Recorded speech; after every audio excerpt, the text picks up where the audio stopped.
nous voyons le deuxième cas d'un bon conseiller.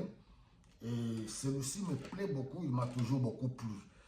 Il s'agit de Joseph, fils de Jacob en Égypte. Le pharaon qui fait les rêves et ce qui me plaît, c'est on voit dans la cour royale, entouré de conseillers. Vous pouvez lire ça, Genèse chapitre, voilà, chapitre 41. Nous voyons dans la cour royale les magiciens, les marabouts, les sorciers. Vous connaissez comment sont les gens là, faisant des incantations, habillés bizarrement. Mais tous, ils échouent, incapables de pouvoir interpréter le rêve du pharaon. C'est ainsi qu'on fait appel à un jeune homme hébreu répondant au nom de Joseph qui vient et qui explique et le rêve. Pourquoi? Parce que c'était un jeune homme qui avait une relation personnelle avec le Seigneur. Il explique et le rêve, il donne même le plan d'action. Vous comprenez un peu? Il explique et le rêve et il met en place un plan pour sauver le pays et le monde de cette époque-là. Ce n'était pas un petit rigolo comme les magiciens, comme tous ces autres féticheurs-là, comme tous ces autres sorciers. Tous des plaisantins, des petits aventuriers, des rigolos. Mais Joseph vient, il explique. Et directement, qu'est-ce qui arrive? On le place à la tête du pays comme administrateur principal pour pouvoir gérer les 7 années de l'abondance et les 7 années de la famine.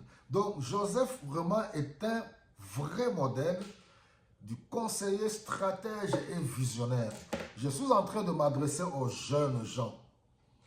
Je m'adresse à nous les chrétiens. Ne prenons pas notre vie à la légère. C'est maintenant qu'il faut la prendre au sérieux. Dans vos groupes, dans vos bandes d'amis, vous ne savez pas ce que Dieu a prévu pour l'un de vous. L'un de vous pourra sortir du lot et devenir, je précise même, président de la République. Ou devenir PDG quelque part, président directeur général. Ou devenir le premier ministre.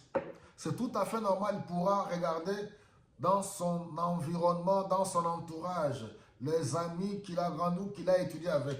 Mais si, durant votre parcours scolaire, estudiantine, et que sais-je encore, tu te livres dans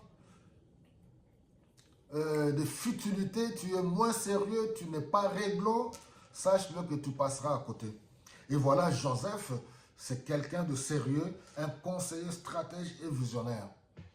On lui a confié le pays, 7 ans d'abondance, il a su gérer, donner de l'emploi. Voilà des bons conseils, donner du travail.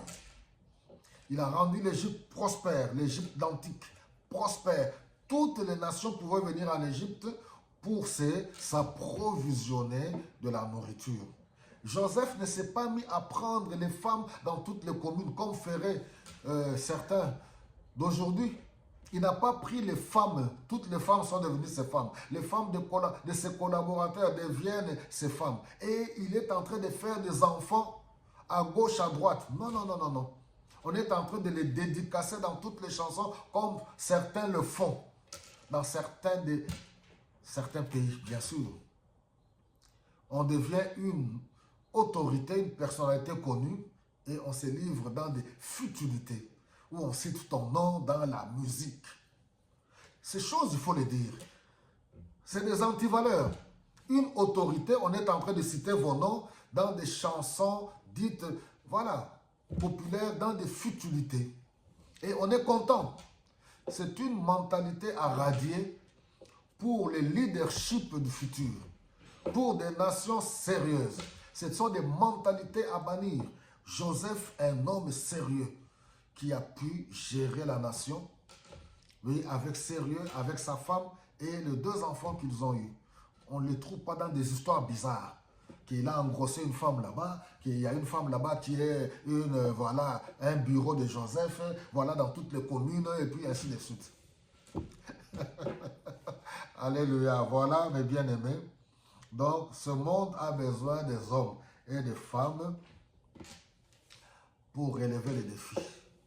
Il était utile, un bon conseiller utile par son conseil, par le don qu'il avait. Il a été utile pour sa nation.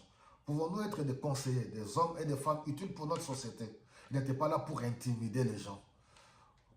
Trafic d'influence.